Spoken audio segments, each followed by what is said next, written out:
but where institutions can really make a margin that can be reinvested in hiring staff and modernizing infrastructures is from international students. So Fabio, prior to the UK referendum, you published a compelling blog supporting the Remain vote. So now since that, let's talk about the actual outcome and the impact it will have as you're speaking as a lecturer from the University of East Anglia. What is the impact on universities that a Brexit vote has had?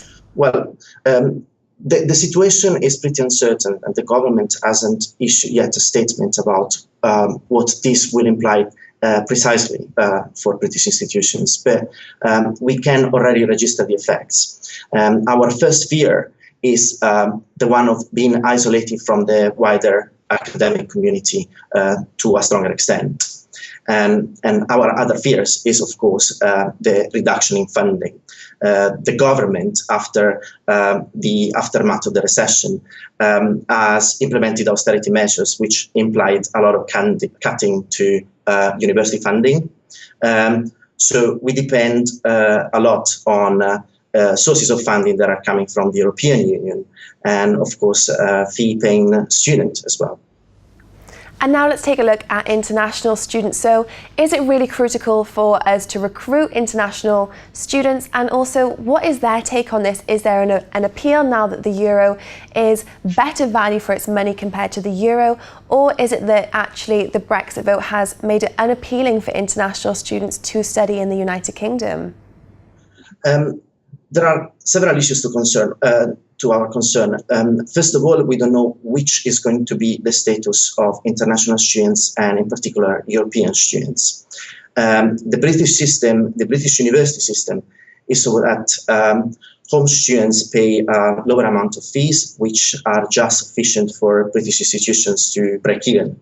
But where institutions can really make a margin that can be reinvested in hiring staff and modernizing infrastructures is from international students. So there is a need for funding, and the threat is that this funding is going to be reduced. The other problem is that British universities have understood since a long time that diversity and cultural exchange are extremely important for the development of stimulating research, learning and teaching environment.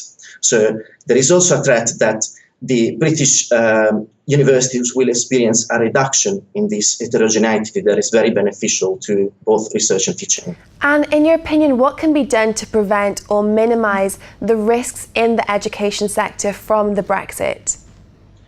Well, the government has to most certainly to engage with the European community and design a plan, probably through bilateral agreement, about the freedom of travel and access to higher education for international students. Most certainly, the government also needs to send a clear message to universities, which are already tight with their budgets and are withholding investment decisions due to the uncertainty that is surrounding the situation at the moment.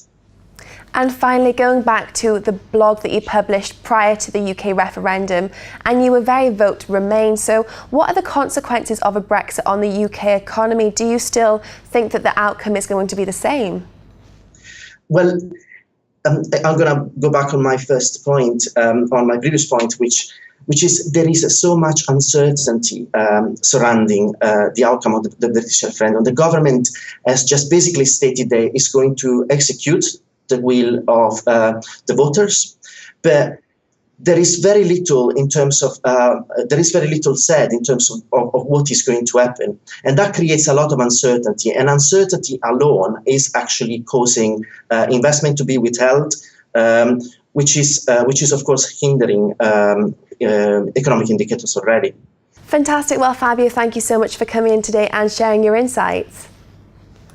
That's all for myself and Fabio, but if you did like this interview, do like and comment on dukascopy.tv.